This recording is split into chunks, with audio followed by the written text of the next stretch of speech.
I'm with the Bollweevils, and no, they are not a bunch of little bugs. Potato bugs, isn't it? Cotton. But that's not who they are. They are a hardcore band, and they've been playing here in Leeds, and they're also playing Rebellion. They've come over from the States.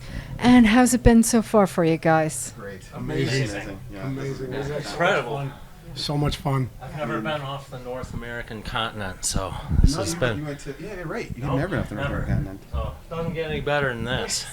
And this has been, I mean, the ability to go with all my best friends is really the best thing. So that's the coolest thing, that we're here doing this with them. You guys started quite some time ago, and I understand you met at a Naked Raygun gig. Yeah, like we started, what, 26 years ago now? Yeah. So It's funny, yeah. We Yeah. used to go to Naked Raygun shows, and we'd all we'd all stand in the front, and so we kind of saw each other, and eventually we started talking. Me and our original bass player Bob, we were playing, and we were looking for a singer, and we didn't know if Daryl could sing at all. We just thought he looked cool, and we were like, "Hey, man, you want to sing for the band?" And we gave him a demo tape, and about a week later, he came to a practice. And it worked. It just clicked right away. Because I wasn't that cool looking at the time. I didn't have dreadlocks or anything. I just wore baseball caps and. We thought he looked cool. Yeah, I don't know. That was way back in the. Actually, 80s. his friend. We thought about getting his friend Paul to sing for us. He looked maybe a little cooler At the time. And so, but we decided on Daryl. And we were like this camaraderie that we had from going to punk shows together and seeing Naked Raygun. You know, being Chicago guys, all of us were at these shows, and so it's kind of like surviving in the front and singing along to all those songs. We just had this bond that we built and became fast friends. We've been friends ever since, which is the thing. And then the band is like our homage to that, because we wanted to be those guys. We wanted to be on stage with Naked Raygun. And our first show was with Naked Raygun. That's like the thing. So like they told me that. I didn't believe that at all. I'm like, hell yeah, first show. I got a letter because I sent something to Naked Raygun. I sent a letter asking for pics, if I could have pics to, like, you know, as a souvenir. And I sent him our tape, and I'm like, hey, you guys were a big influence. I didn't put my phone number on there, so I get a letter in the mail from the manager, Karen of Naked Raygun at the time, and it said, hey, we've been trying to find out how to get a hold of you. We want you to open up for us at a show. And I couldn't sleep the whole night. And the next day I told Daryl and Bob, and they didn't believe it. And I'm like, no, our first show is going to be at the Metro with Naked Raygun. And we're in the Rock and Roll Hall of Fame because of that. Here we are. We're in the Rock and Roll Hall of The Fame. poster, the flyer of that show's in the Rock and Roll Hall of Fame. It's pretty cool. So Wow. we've done that at least. We've accomplished that already. The whole, No Grammys, this Rock- side of the room, we're all in it. So publication I used to write for is in there. Nice. Yep, got my little thing in there. You guys have your little flyer in there. We're all in the Rock and Roll Hall of Fame. Famous. Yeah. But you guys broke up for a while. Yeah. And My- yeah, well, you were in med school at the time, and you decided to focus then on being a doctor. Yeah, so you know, all along I was in medical school, and these guys knew it, and you know, we'd go out and I'd do rotations, study, and then I have vacation time, and right as soon as I'd come out of a rotation, there'd be a van there, and we'd go on tour. We'd go tour, and we'd record. We did all these things. And all I did is just do medical school and play in a band. That's all I did. Those are the things I did. And these guys were there with me through all of that in my little tiny apartment that's as big as this room here. we'd hang out, have a great time, go to shows. I'd study, play, shows, study, play. That was it. And so we were going on our third tour or second tour?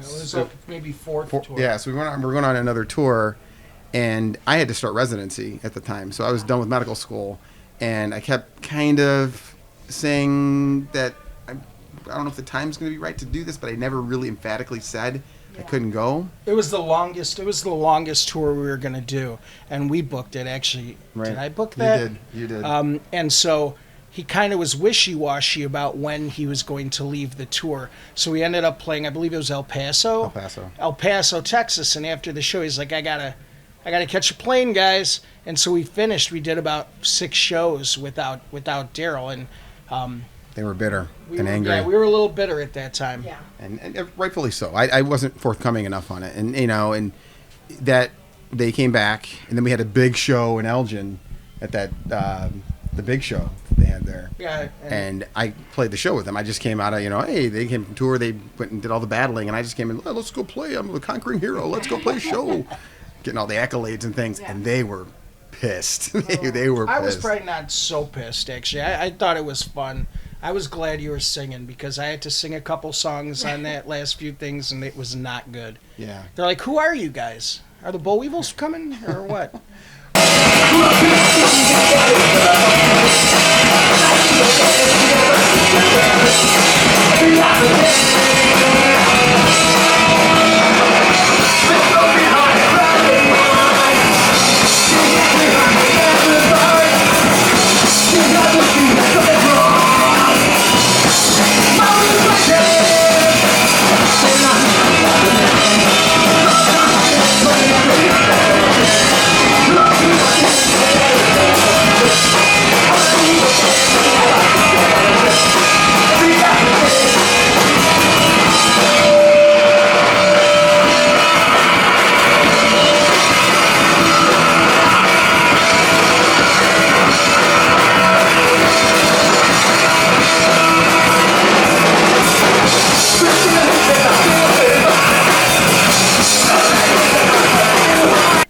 We broke up and, then got back together in 2003 for a WLUW show. There was like this reunion with this guy. And he became our big So then He's you actually became a our Bollweevil. longest tenured drummer. And he's the Right.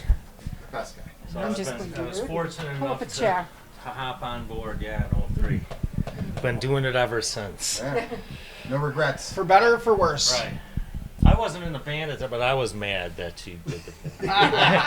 Still pissed at you. I'm pissed at me too. God damn it. What about you? Were you pissed at him? I was totally pissed at him. Well, I knew those guys back then. I was just their friend, so. Yeah. Friend and roadie never roadied anything. But I never drove rode the it. van. I only drove. He drove the van on our Hey. first tour. I did. Tour driver. That's a hard job, actually. So credit to you for that one. And then joined, 3 years ago now. I have no idea. Something like that. Yeah, 2-3 years ago. Yeah. So I mean, we lost our original bass player, and he had gone on and quit, and then we had a secondary bass player. We debated quitting ourselves for a while, but we said we wanted to keep doing this. We have too much fun. Together. And he had another guy who was playing for a while, Miguel, and he had other things he wanted to do, and we were like thinking, like go to Brazil, and so we thought about what we were gonna do, and we're trying out other bass players. We're gonna figure out what we're gonna do, and it's like Pete. So Pete shows up, and it's like perfect. Like this is like the It most felt perfect. Yeah, the most perfect lineup ever. I mean, I love these guys. Like really, they're like family. And we would you'd stab somebody in the eye for me. I'd stab a motherfucker in the eyeball for you. Yeah, that's all about. That's our joke. That's a joke, but it's true. It's true. Don't fuck with me. I'll stab you in the fucking eye. Stab a Get him, motherfucker Pete. in the eyeball for you. So, but these guys are like family, man, and it's like the best thing up there playing. It's always fun no matter what we're doing, and it's like always right. Yeah, I was talking to somebody at Rebellion, and I said, this is like it's like playing with your family. It's not really like a band, and there's a lot of bands where people, once the show is done, they go their separate ways. They don't want to talk. They don't want to hang out. We go to the bar and drink and get loud and obnoxious and have like the best time ever. Yeah. And so, it's great that's what makes it fun to keep doing this. And I think that translates on stage, though. I mean, that's the thing. That's what I was going to bring up. Because we're always having a good time. And if we're not having a good time, it's like, well, not always. no, we usually No, always. No. No, I'm kidding. Always. No, really, it is. It's like even if we're like having a, not a time that's a 10 out of 10 time, even if it's an 8 out of 10, it's still stellar. It is fun. You're right. You know, the best. you know, Yeah. and that's the thing. If we're not having fun, then there's something I really gotta go to wrong.